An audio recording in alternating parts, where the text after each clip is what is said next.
Y la semana pasada veíamos cómo el apóstol Pablo hacía un cambio en la forma en la que se está dirigiendo a los Gálatas. Primeramente los llama tontos, insensatos, embrujados, y ahora ha cambiado, bueno, cambió la semana pasada y les dice, les hace reconocer que ustedes están por la gracia y no por las obras de la carne. Y esta mañana el título de este sermón es Una niñera a prueba de balas. Y me gustaría iniciar contando una historia. Dicen que un día un hombre lo corrieron de su trabajo, quedó sin trabajo, no tenía dinero ahorrado. Dicen, salud, dicen por ahí que cuando el dinero sale por la puerta, el amor se escapa por la ventana. Los problemas en la casa comenzaron a llegar, no había para pagar colegiaturas, no había para comer, no había para nada más, o no había lo suficiente, mejor dicho. Se dice que el hombre, desesperado, con el último dinero que tenía, fue y compró un billete de lotería y dijo que sea lo que el Señor quiera. Al cabo de unas semanas, unos días, él fue, revisó los resultados de la lotería y se encontró con la noticia que se había ganado la lotería, él había ganado el premio mayor en la lotería. Se dice que fue corriendo a su casa y cuando iba llegando a su casa, su mujer estaba barriendo la calle, ellos vivían sobre una avenida, la mujer estaba barriendo la banqueta, el hombre le grita, mi amor, nos ganamos la lotería. La mujer se queda atónita y corre a abrazarlo, y no se fija que venía sobre la carretera un carro, un autobús la atropella y cae la mujer tendida muy mal al piso. Dicen que el hombre se quedó viendo la escena y dijo, no cabe duda, cuando estás de suerte, estás de suerte. O sea, después de todo lo que había pasado, pues era obvio entenderse. Hermanos, si nosotros hiciéramos un análisis de lo que el mundo dice que es suerte, o lo que el mundo dice que es ganar, y nosotros lo cotejáramos con la Biblia, ¿qué es ganar? ¿Qué podríamos decir acerca de esas? De qué dice el mundo que es ganar y qué es para nosotros ganar. Una persona gana cuando el cáncer, si una persona es cristiana, tiene su fe puesta en Cristo y el cáncer vence, o el cáncer, eh, pues no diría acaba con su vida, pero sí arrebata la vida, la persona ha perdido o ha ganado. Ha ganado. Si tiene a Cristo en su corazón, ha ganado. Sin en cambio, si alguien no tiene a Cristo y lo vemos que está de fiesta en fiesta, quizás hoy en día se usa mucho que sale, se relaciona con una persona, la siguiente semana sale, se relaciona con otra persona y el mundo dice, es que es un ganador. Pero nosotros vemos y a la luz de la Biblia, él está perdiendo, no está ganando. La historia nos dice, me da mucha risa ver videos, por ejemplo, en TikTok de hombres, hombres que van manejando la moto con su mujer atrás y a la hora de una curva no curvean y se doblan y la mujer le sigue el rollo y dicen, él ya ganó en la vida. Entonces muchas veces lo que nosotros creemos que no es ganancia, si lo vemos a la luz de la Biblia, todo es ganancia. Le voy a invitar, si usted, o no todo, pero sí las cosas que el mundo podría decir que no. Le voy a invitar, si puede, abrir su Biblia junto conmigo. Estamos llegando hoy vamos a terminar la segunda sección de la carta, Gálatas capítulo 3, vamos a acabar, le decía hace un par de semanas, la carta son 6 capítulos y está dividida 2 saludos, 2 llamadas de atención, 2 salutaciones, es decir, 2 capítulos Pablo lo saluda, 2 capítulos Pablo dice lo que tiene que decir y en otros 2 capítulos se despide. Hoy vamos a leer el pasaje Gálatas capítulo 3. Me gustaría que pudiéramos leer del verso 19 hasta el capítulo 4, versículo 7. Le voy a dar lectura en voz alta, me gustaría que usted lo pueda seguir con su vista y después de leerlo hacemos una oración. Dice la palabra de la siguiente manera. Entonces, ¿para qué sirve la ley? Fue añadida a causa de las transgresiones hasta que viniese la simiente que fue hecha la promesa y fue ordenada por medio de los ángeles en mano de un mediador. Y el mediador no lo es de uno solo, pero es Dios uno. Luego la ley es contraria a las promesas de Dios. En ninguna manera, luego la ley es contraria a las promesas de Dios. En ninguna manera, porque si la ley dada pudiera vivificar, la justicia fuera verdaderamente por la ley. Mas la Escritura lo cerró todo bajo pecado, para que la promesa que es por ley en Jesucristo fuese dada a los creyentes. Pero antes que viniese la fe, estábamos confinados bajo la ley, encerrados para aquella fe que iba a ser revelada. De manera que la ley ha sido nuestro ayo para llevarnos a Cristo, a fin de que fuésemos justificados por la fe, pero venida la fe, ya no estamos bajo el ayo, perdón, pues todos sois hijos de Dios por la fe en Cristo Jesús. Porque todos los que habéis sido bautizados en Cristo, de Cristo estáis revestidos. Ya no hay judío ni griego, no hay esclavo ni libre, no hay varón ni mujer, porque todos sois uno en Cristo Jesús. Y si vosotros sois de Cristo Jesús, ciertamente el linaje de Abraham sois, herederos según la promesa. Pero también digo, entre tanto que el heredero es niño, de nada difiere al esclavo, aunque es señor de todo, sino que está bajo tutores y juradores hasta el tiempo señalado por el Padre. Así también nosotros, cuando éramos niños, estábamos en esclavitud bajo los rudimentos del mundo. Pero cuando vino el cumplimiento del tiempo, Dios envió a su Hijo, nacido de mujer y nacido bajo la ley, para que redimiese a los que estábamos bajo la ley, a fin de que recibiésemos la adopción de hijos. Y por cuanto sois hijos, Dios envió a vuestros corazones el espíritu de su Hijo, el cual clama, Abba Padre. Así que ya no eres esclavo, sino hijo, y si hijo también, heredero de Dios por medio de Cristo. Vamos a orar. Amado Dios, bendito Padre Celestial, Señor, en esta mañana nos acercamos nuevamente en tu bendita presencia, Dios. Dándote gracias por todo lo bueno que eres con nosotros. Gracias, Señor, por permitirnos estar reunidos, por, Señor, tener tiempo en comunión y tiempo de comunión, Señor. En comunión con mis hermanos y de comunión recordando lo que tú has hecho por nosotros. Señor, gracias por esa gran obra y gracias por este tiempo de meditación en tu palabra. Señor, ayúdanos a poder descifrar, a poder, Señor, abrir los oídos del entendimiento y que, Señor, aunque parece un trabalenguas, ayúdanos a poder sacar y entender, Señor, lo que tú quieres decirnos esta mañana. Usa a tu siervo, no permitas que sean ideas mías, sino, Padre, habla a mis hermanos a través de tu siervo. Te doy gracias por todo esto en el bendito nombre de tu Hijo amado Jesús. Amén y amén.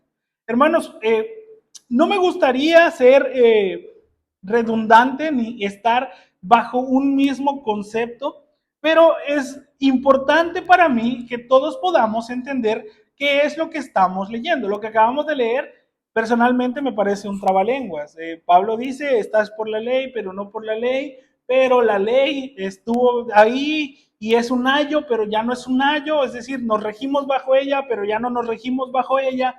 Y está interesado en hablarle a los Gálatas, darles una verdad a los Gálatas.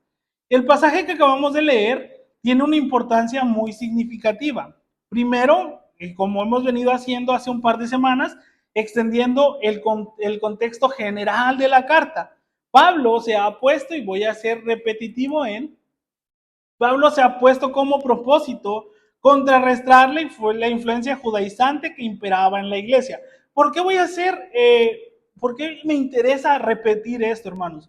Porque nosotros debemos entender, bueno, yo he notado, no solo yo, es muy notorio, usted entra en alguna red social y se va a dar cuenta que hay muchos hermanos que están distorsionando el evangelio, muchos, si ven que un hermano falla, se olvidan que el evangelio es restauración.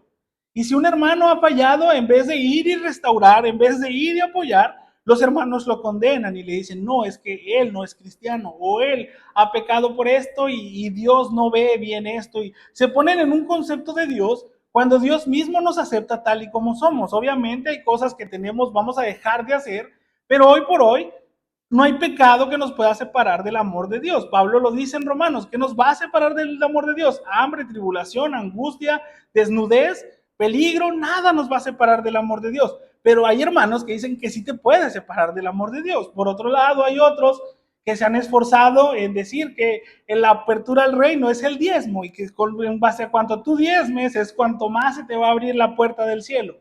El evangelio no es eso, ninguna de las dos cosas es el evangelio. Y lo mismo sucedía con los hermanos en Galacia. Pablo está tratando de recordarles lo que ya les había enseñado. El evangelio no es esas ideas y Pablo está atacando todas esas ideas que desvían la atención de las cosas que realmente importan. En el caso de los Gálatas, algunos cristianos judíos querían que todos los cristianos gentiles cumplieran al pie de la letra con la ley de Moisés tal y como ellos lo habían hecho. Estaban ellos más preocupados porque todos cumplieran la ley que por disfrutar el regalo de la gracia que se les había otorgado. Y voy a insistir y remarcar lo que acabo de mencionar. Hoy en día hay hermanos que están más preocupados por cuánto diezmas, por cuánto no pecas, que por disfrutar o hablar del regalo de la gracia. Hermanos, quiero también, la gracia no es libertad de pecado, la gracia es libertad. Les voy a poner un ejemplo. Sí, he estado, bueno, mis camisas ya no me quedan y he decidido ponerme a dieta. Tengo una amiga y estaba en la videollamada con mi amiga que es nutrióloga y estábamos platicando y me decía, mira, la dieta vas a cumplirla de lunes a viernes. Sábado y domingo son libres, dice, pero son libres, dice, no te estoy diciendo que puedes ir y comer todo lo que no comiste en la semana porque no tiene sentido. Y yo me quedé pensando y le decía, es hija de mi pastor, de hecho ella, y yo le decía, justo de eso prediqué hoy, le dije, fue el domingo pasado hablábamos, justo de eso prediqué hoy, que la gracia me da libertad de hacer lo que yo quiera, pero no por eso me voy a ir a perder al mundo, porque entonces no tendría sentido. Y decía, exactamente, Juan, así es, tú puedes disfrutar el sábado y domingo, pero no puedes atascarte porque no tiene sentido, nada de eso. Entonces es similar. La gracia nos da esa libertad, pero no por esa libertad nosotros vamos a irnos y hacer como el mundo. Todo lo contrario. Los creyentes en Galacia estaban inicialmente, habían creído el Evangelio con gran entusiasmo, viviendo la fe cristiana con fervor y acogiendo a Pablo calurosamente. Sin embargo, el entusiasmo inicial había comenzado a decaer, coincidiendo con la aparición de problemas en las creencias religiosas. Esa es la situación que ha motivado a Pablo a escribir duramente contra estos hermanos. Escribe la carta donde le señala que tienen una débil fe y confronta a los otros hermanos, a los Gálatas, que son cristianos, les dice, son tontos, son insensatos, y a los otros les dice, son falsos maestros que se han infiltrado para socavar la libertad que tenían. Pablo se refiere duramente a los grupos de origen judío que visitaban las iglesias que habían sido establecidas y que las perturbaban. Pablo o estos falsos hermanos intentaban persuadir a los Gálatas de que el evangelio de Cristo debía permanecer bajo la ley mosaica, insistiendo especialmente en la práctica de la circuncisión. Pablo ya ha identificado esto rápidamente, Pablo ya ve lo que está sucediendo y ahora ha comprendido que el peligro que estaba afectando profundamente la fe de la vida de la iglesia, distorsionando, como hemos visto, el único mensaje del Evangelio sobre la salvación a través de Cristo Jesús. Ese es el contexto que hemos visto durante las últimas semanas.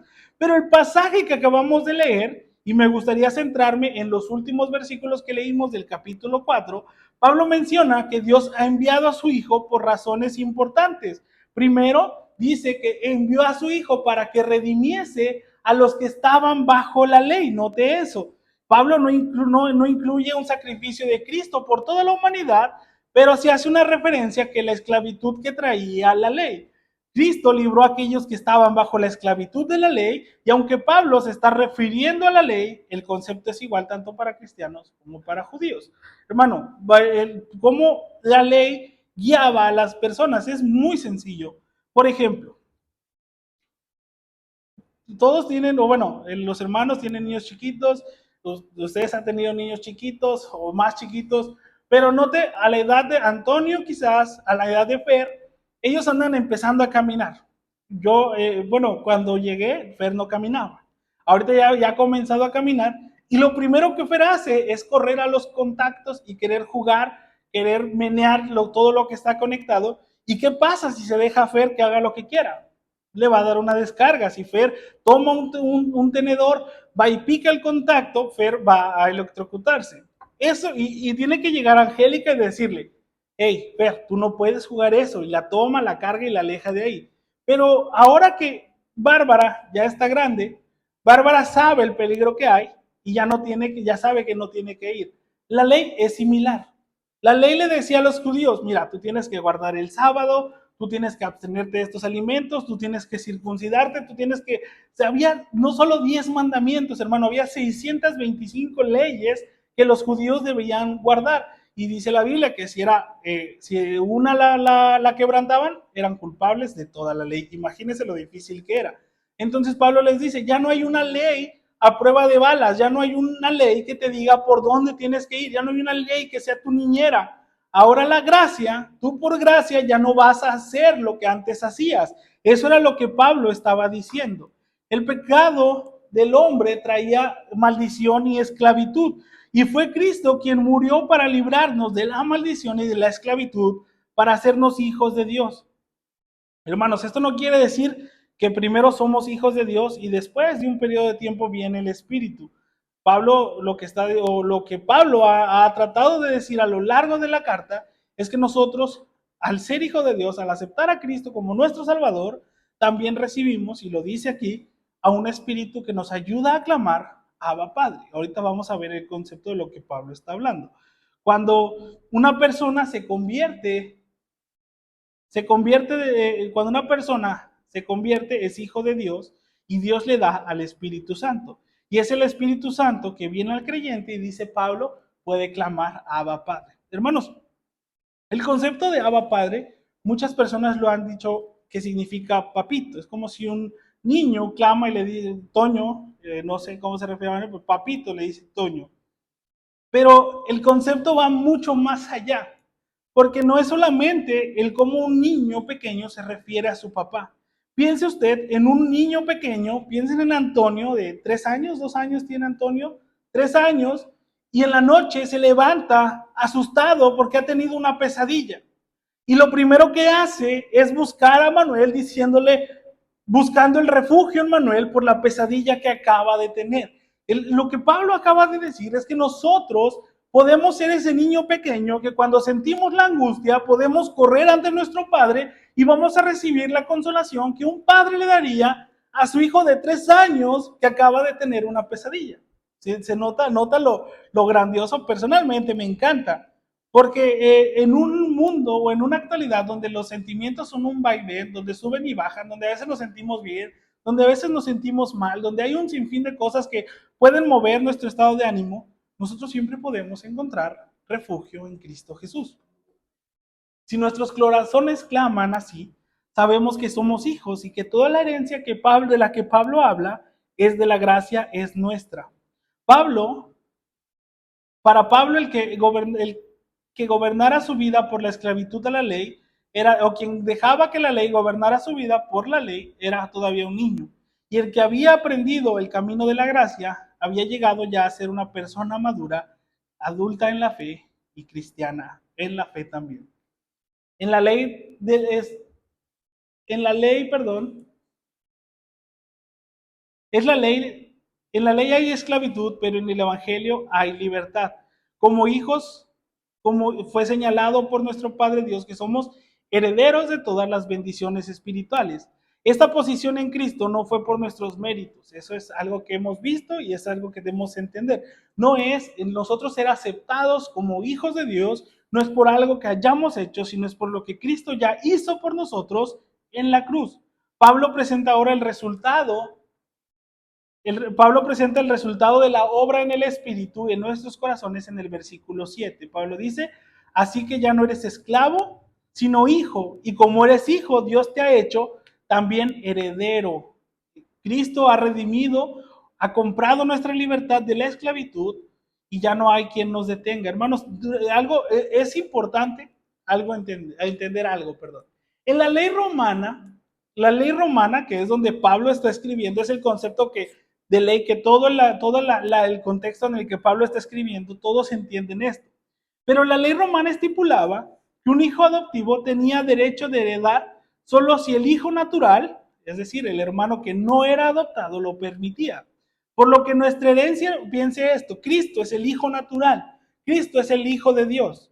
Y para que nosotros podamos ser herederos, Cristo tenía, o el hijo natural tenía que decir, quiero compartir mi herencia con ellos. Y Cristo ha decidido compartir todas las bendiciones espirituales en el Padre con nosotros. Es decir, Él ha aceptado que nosotros nunca vamos a tener una similitud con Cristo, es la idea, pero Cristo nos ha aceptado como sus iguales. Piense esto, ya no nos ve hacia abajo, ya no nos ve como Pablo lo dice en Romanos como añadidura. Pablo lo usa cuando algo, como injertos, dice Pablo, ya no somos injertos, somos iguales en la herencia con Cristo Jesús. Es algo muy increíble el pensar eso y definitivamente esto me lleva a querer hablar dos puntos acerca de la herencia que Pablo menciona. El primero de ellos, y es algo que hemos visto y conocemos muy bien, es que es una herencia inmerecida. ¿Usted conoce la parábola del hijo pródigo? Donde el hijo pródigo va con el padre y le dice, dame según me corresponde porque me quiero ir.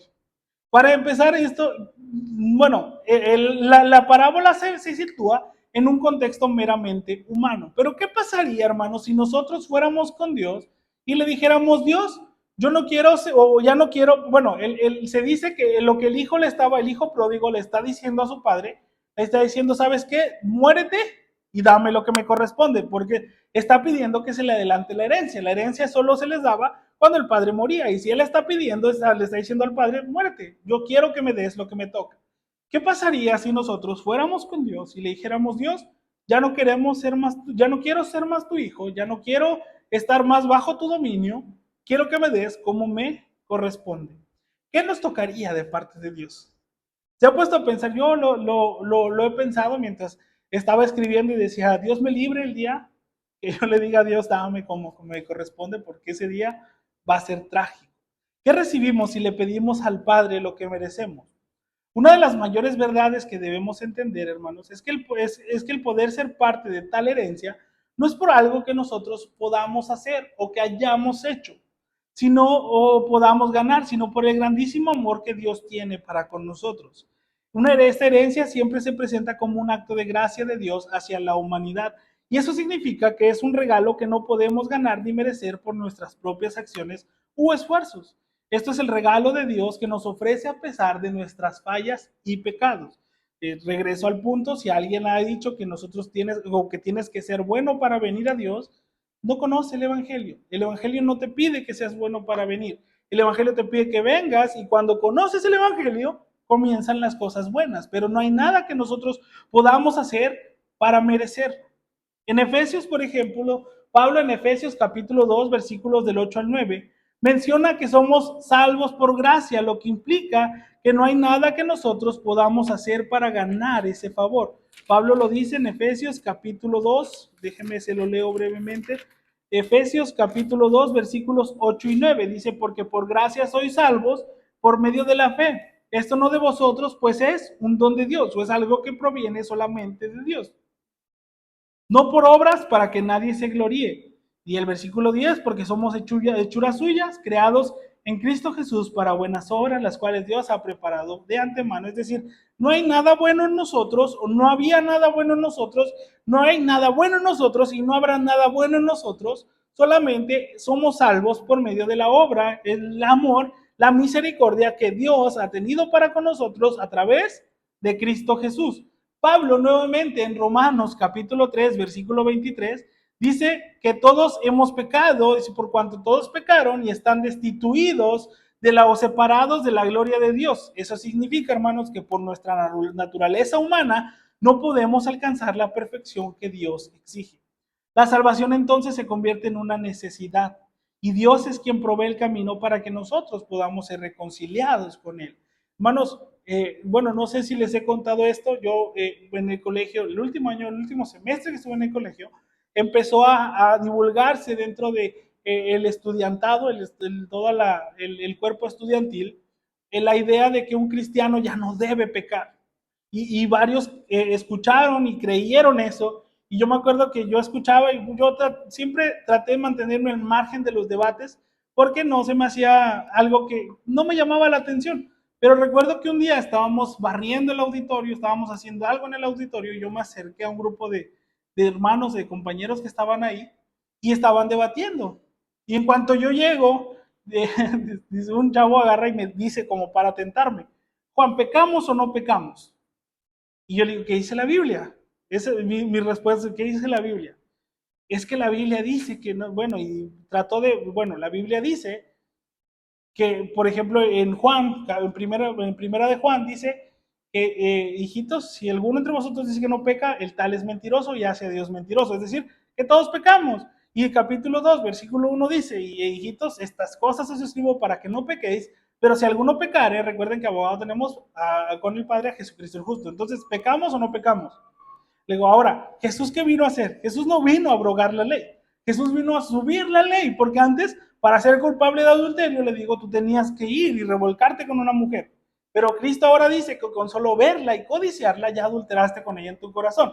Tú antes tenías que enojarte e ir a matar a una persona y eras culpable de homicidio. Pero Cristo dijo que con solo enojarte con tu hermano y decirle fatuo, ya lo asesinaste en tu corazón.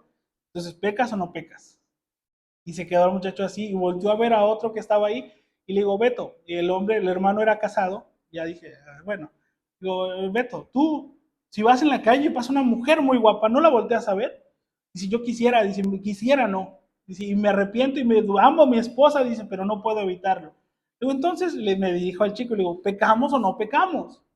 Porque eso es otra cosa que ha venido o que es importante dentro de la ley. La ley, hermanos, ha dicho que tiene uno que ser perfecto, pero no podemos alcanzar esa perfección. ¿Por qué? Porque somos humanos, porque el pecado está en el mundo y porque nosotros estamos en este mundo. Tengo un amigo de Guinea Ecuatorial y él decía, me dice, Juan, el mundo está muy loco, dice. ¿Y sabes qué es lo peor? Le decía, ¿qué Wenceslao se llama? Lo que Wences, que yo estoy en él. Es trágico, hermano. Nosotros un día no vamos a estar aquí. Y Pablo dice en los Corintios que con los que pecan, dice, ni siquiera coman. Sí, pero me refiero a los que pecan deliberadamente, dice, porque si tuvieran que separarse de los que pecan, tendrían que salir de este mundo. O sea, Pablo mismo lo está diciendo y Pablo en sin fin de cartas dice que él se aborrece porque lo que no quiere hacer eso hace y pobre de mí, pecador. Entonces, hermano, si alguien llega a querer ponernos una vara de juicio, una vara de moralidad y creer que tenemos que cumplir cierto estándar para poder aceptar a Cristo, no es el Evangelio. La salvación se centra en la obra que Cristo ha hecho. Él es el camino, la verdad y la vida, y es a través del sacrificio en la cruz que Él pagó el precio de nuestros pecados, los que nos permite poder nosotros tener acceso a Dios. Sin esa intervención divina, nosotros no podríamos salvarnos a nosotros mismos. La salvación claramente se recibe a través de la fe. No se trata de realizar una serie de obras para ser salvos, sino de confiar en lo que Cristo ya ha hecho por nosotros. Cuando nosotros aceptamos a Cristo como nuestro Salvador, recibimos el don de la salvación y somos hechos coherederos juntamente con Él. Una vez que nosotros entendemos que la herencia es algo externo a nosotros, debe llevarnos a vivir una vida de manera diferente. Entender que Dios nos salvó no por quien éramos, ni por lo que hacíamos, sino por lo que Él es y ha sido siempre. Esto es lo que debe causar algo dentro de nuestros corazones, debe causar algo en la manera en la que yo vivo, en la manera en la que me desarrollo y en la manera en la que yo me relaciono con el Señor. Quiero tener a Dios ahí de lejitos o quiero tener una relación con Él. La obra de Dios, o la obra de que nos ha regalado libertad, la obra de Jesús nos ha regalado libertad. En un contexto de los Gálatas, esto se contrasta directamente con los judaizantes, que buscaban su posición mediante obras. Nosotros, hermanos, no tenemos o no conocemos algo así, pero sí debemos entender que pasamos de ser esclavos a hijos. Al igual que los Gálatas necesitaban comprender su identidad en Cristo, nosotros necesitamos entender esto. Esa transformación radical implica un cambio de mentalidad de servidumbre a una de ser afiliado, es decir, de ser parte. Lo que yo hago, yo vengo, hago algo en la iglesia, no por ser siervo, sino porque soy parte de la iglesia. Debemos también valorar el privilegio de poder llamar a Dios Abba Padre. Y por último también debemos buscar la libertad en Cristo como parte fundamental de nuestra herencia. En contraste con la esclavitud a la ley que promovían los judaizantes, esta libertad nos permite servir por amor y no por obligación. Es decir, yo amo a Cristo, amo a Dios y me relaciono con Él por amor y no por obligación. Vengo a la iglesia por amor y no por obligación. El segundo punto del que me gustaría hablar esta mañana es que somos herederos y ya no más esclavos. Pablo, por ejemplo, dice en la carta a los Efesios, capítulo 3, versículo 10, que esa es la idea o es el plan que Dios siempre ha tenido.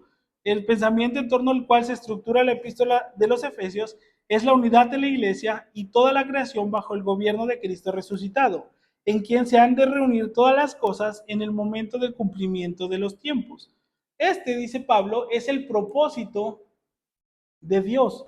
Pablo en capítulo de Efesios, capítulo 3, versículo 10, dice que la iglesia, la salvación por medio de la iglesia, es el plan sempiterno de Dios. Ese es el propósito que Dios siempre ha mantenido en secreto de la sabiduría.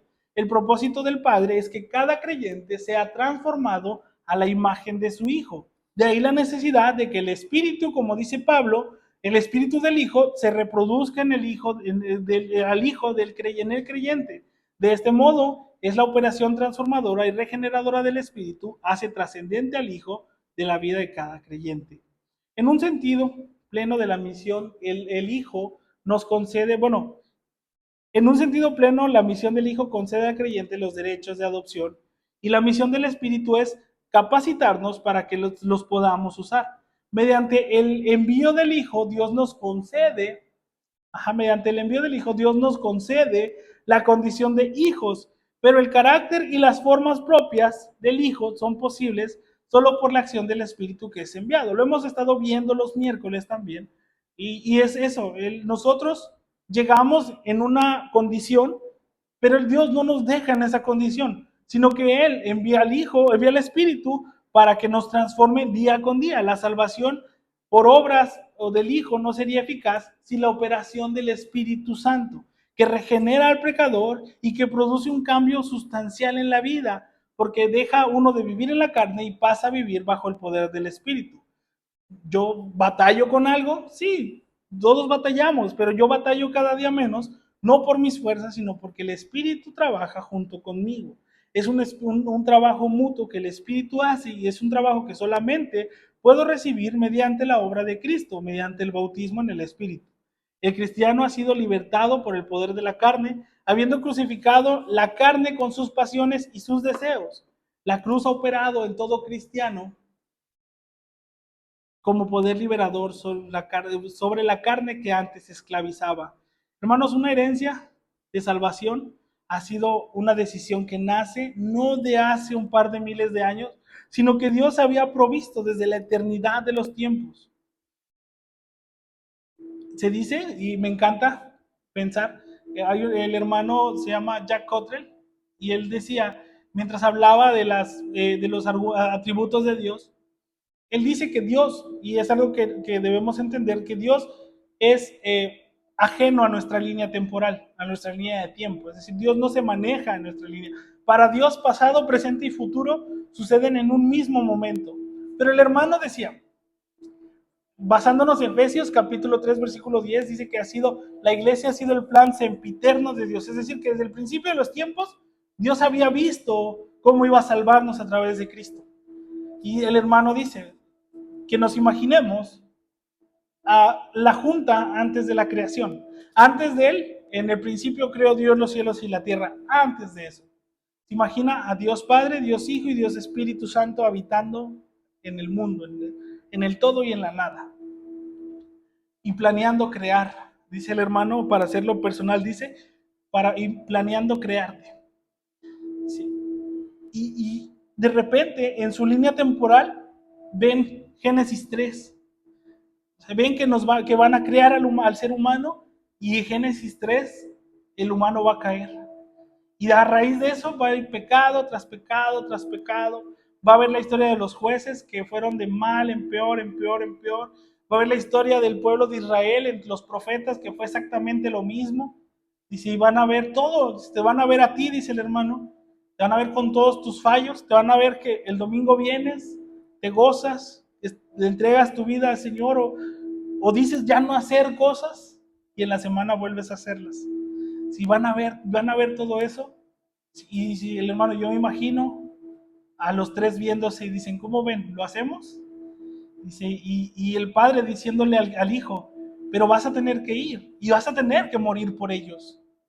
Y el hijo diciendo, sí. Y el hermano se pone en pues y dice, yo veo a Cristo viéndome a través de la eternidad y diciendo, sí, Jack lo vale. Y Cristo diciendo, hagámoslo, van a fallar y hagámoslo, y voy a morir, hagámoslo, porque el amor es lo que mueve a Dios, es lo que nos ha hecho partes de esa herencia. Y quiero terminar, quiero comenzar a concluir. Creo que les ha hablado del libro, no se me olvidó poner otra vez la foto. El hermano Lee Strobel, en su libro El caso de la gracia, escribe, es un libro muy bueno, yo se los recomiendo 100%. El hermano en el capítulo 2 narra la historia de una chica, una niña norcoreana, nacida de una mujer de Corea del Norte, y un soldado americano que había ido a pelear la guerra del año 50, de 1950, salud. Y dice que la niña nace y a la edad de 6 años, 5 años, la mamá la tiene que abandonar porque se quiere casar con un hombre, y para poderse casar pues no tiene que tener hijos. Dice que la deja y dice que la sube al tren y le dice, la niña se llama Stephanie, y le dice, Stephanie, en la siguiente estación te va a estar esperando tu tío, a partir de hoy vas a vivir con él. Dice que Stephanie viajó en el tren, en la siguiente estación nadie la recibió. Dice, ella dijo, a lo mejor me equivoqué y era la siguiente estación. Se volvió a subir al tren y dice que viajó, recorrió todas las líneas, todas las estaciones del tren, y nunca nadie la recibió. A raíz de eso, Stephanie comenzó a vagar por todo ella dice que iba caminando de aldea en aldea, pensando, cada vez que veía una aldea decía, la siguiente aldea es mi aldea, y ahí va a estar mi mamá esperándome. Dice que tristemente ella llegaba a una aldea y no era su aldea. En una ocasión, para poder comer, dice que se metió a una granja, robó unos panes, y unos hombres la agarraron, la amarraron a una noria y pusieron a girar la noria y casi muere ahogada, si no es por una viejita que fue y la rescató. Otra vez la agarraron robando igual en un cultivo. Dice que la metieron a un pozo con agua y por poco muere en el pozo con agua. Dice que caminó tanto que llegó hasta Seúl. Cuando llegó a Seúl, iba desnutrida, iba maltratada, iba abusada por todo lo que había vivido, iba mal. Y dice que en Seúl, la asociación World Vision la tomó, pero ya para ese entonces Stephanie ya tenía 12 años. Decía que el World Vision tenía una casa hogar donde los misioneros americanos que iban a Corea podían adoptar niños, pero ella rebasaba el límite de edad de los niños que ellos daban en adopción. Ella vio como miles de niños se fueron adoptados, o como varios niños se fueron adoptados, y dice que en una ocasión llegó un matrimonio, ella los narra, el hombre más grande que había visto, con olor a queso, más que yo había visto, dice, y dice que ellos ven a todos los niños, pero les llama la atención la maltratada Stephanie de 12 años. Que ellos se acercan y cuando la quieren abrazar, abrazan a una niña que no está acostumbrada a recibir abrazos. Obviamente dice que ella los avienta y los escupe y sale corriendo. Contra todo pronóstico, los hermanos, el matrimonio se apellida Fast, van y adoptan a la niña Stephanie y ella se lo llevan, pero ella en su mente siempre se había tenido que ganar todo. Ella había trabajado, aún en la casa hogar, ella dice que bañaba, limpiaba a los niños, y cuando iba a llegar un americano, dice, le pellizcaba las mejillas para que se les dieran rojitas y quisieran llevárselos. Dice que ella es llevada a la casa de estos hombres que se quedan de misioneros en Corea, y ella había encontrado la manera de escaparse de la casa para ir a jugar a la aldea que estaba abajo de la colina donde ella vivía. Y dice que un día está jugando y una niña le dice, es que tú eres americana, tú eres hija de los americanos. Y ella le dijo, no, te equivocas, yo trabajo para ellos. Y dice, ¿sí? ¿Qué haces? Pues nada, dice, todavía no me han puesto a hacer nada. Es que eres su hija. No, dice, yo trabajo. ¿Cuánto tiempo tienes con ellos? Como un año. Es que tú eres su hija. No, yo trabajo para ella. Stephanie, si fuera su trabajadora, dice, ve cómo vienes vestida, ya no te vistes como la servidumbre, te vistes como hija de ellos. Ella entiende en ese momento el cambio que ha hecho de ser servidora, trabajadora a ser hija. Dice que sale corriendo rumbo a la casa y durante todo el camino iba llorando y se iba repitiendo a sí mismo, soy su hija, soy su hija. Es que llega con su mamá y le pregunta, o con la hermana misionera y le pregunta, ¿yo soy tu hija? Y la mujer llorando, o sea, es que en ese momento parten lágrimas y la abraza. Que fue la primera vez que hubo un abrazo consensuado de Stephanie. Se abrazaron y dijo, yo soy su hija. Y ella decía, sí, Stephanie, eres mi hija. Hermanos, piense, ahora usted póngale cara, póngale nombre a esa pequeña huérfana. Véala ahí en un orfanatorio frío y solitario donde nunca ha tenido familia, donde nunca ha habido esperanza, donde nunca ha habido futuro. Las ropas son viejas, su corazón está roto y cada día que pasa es una lucha por sobrevivir. Nadie la ha querido nunca, nadie la ha buscado nunca y nadie nunca se ha preocupado por usted. Pero un día llega un hombre rico, poderoso, grande, influyente. No viene buscando al niño más hermoso, no viene buscando al niño más inteligente, sino viene buscando, ni tampoco viene buscando a quien mejor se porta. Viene y pone sus ojos en la niña sucia, quebrantada sin mérito alguno, y le dice las palabras que van a cambiar su vida. Tú serás mi hija y todo lo que tengo será tuyo. Mi nombre será tu nombre y mi casa será tu casa. Mis riquezas serán tus riquezas y ya nunca más serás una huérfana. Eso es lo que Dios ha hecho con cada uno de nosotros. Éramos huérfanas espirituales, estábamos perdidos en las calles del pecado, mendigábamos amor, buscábamos un propósito en lugares equivocados, vivíamos, como dicen hoy en día, de las migajas que el mundo nos ofrecía. No teníamos nada que ofrecer, no teníamos nada bueno espiritualmente, no teníamos méritos, no había nada de justicia propia. Éramos esclavos y estábamos condenados a muerte. Y ahora somos hijos, tenemos acceso completo a la herencia. Ya no somos mendigos, ya no tocamos puertas del palacio, sino que somos herederos con las llaves en nuestras manos. Ya no tenemos que suplicar por las bendiciones como si fuéramos extraños, sino que ahora, dice Pablo, podemos clamar, Abba Padre, sabiendo que nos van a atender y que el Padre va a llegar y nos va a atender. Esa adopción, hermanos, no fue una decisión de último momento de parte de Dios. Es algo que fue planeado desde antes de la fundación del mundo, antes de que existiera el tiempo. Ya Dios había decidido que quería adoptarnos.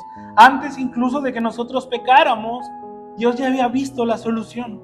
Antes de que siquiera naciéramos, ya teníamos lugar en la familia de Dios. Y esa es la promesa de la cual nosotros somos herederos.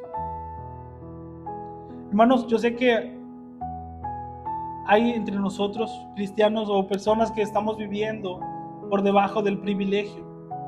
Y sentimos que tenemos que seguir haciendo o esforzándonos más para poder merecer. Pero hoy la palabra nos invita a dejar de mendigar algo que ya tenemos. Nos invita a dejar de vivir con temor y empezar a vivir con la confianza de que somos hijos amados. Pero también, si hay falta de decisión, si nos cuesta poder pensar en aceptar, nos cuesta creer que no somos suficientemente buenos para aceptar, para poder ser adoptados en la familia de Dios, la invitación siempre está abierta. El precio ya está pagado y lo único que tenemos que hacer es aceptar a Cristo en nuestro corazón. Vamos a orar y los quiero dejar con la última frase. Deje de mendigar en las calles cuando las llaves del palacio están en sus manos. Es decir, lo que Dios quiere para nuestras vidas está a nuestro alcance. Lo que Dios espera de nosotros está a nuestro alcance. Vamos a orar y después de esto dejo el lugar para los anuncios. Amado Dios, bendito Padre Celestial, Señor, en esta mañana nos acercamos nuevamente ante tu bendita presencia, Dios, dándote gracias por lo bueno que eres, Padre. Gracias por la oportunidad que nos das de estar reunidos aquí, Señor, Gracias por la oportunidad que nos das de meditar en tu palabra, Señor, y de reconfortar nuestros corazones, sabiendo que lo que tú has hecho, Señor, es algo que vale más que lo que nosotros podemos hacer. Gracias, Padre, por la obra en la cruz. Gracias por habernos salvado. Gracias por mostrarnos la necesidad de salvación. Gracias, Padre, porque sabemos que éramos inmerecedores y aún así tú nos has dado todo. Nos has adoptado como tus hijos, y cuando las circunstancias desfavorables llegan, cuando los problemas aquejan nuestra vida, siempre podemos clamar a Abba, Padre, y podemos encontrar descanso en ti. Te pido por cada corazón aquí, Señor. Te pido por cada hermano, Padre, que te ha aceptado como su único y suficiente Salvador. Ayúdanos a vivir cada día más, Señor, gozándonos en tu gracia y en lo que ya has hecho por nosotros y no en lo que nosotros podemos hacer por ti. Ayúdanos a vivir vidas que te agraden por amor a ti, alejarnos del pecado por amor a ti.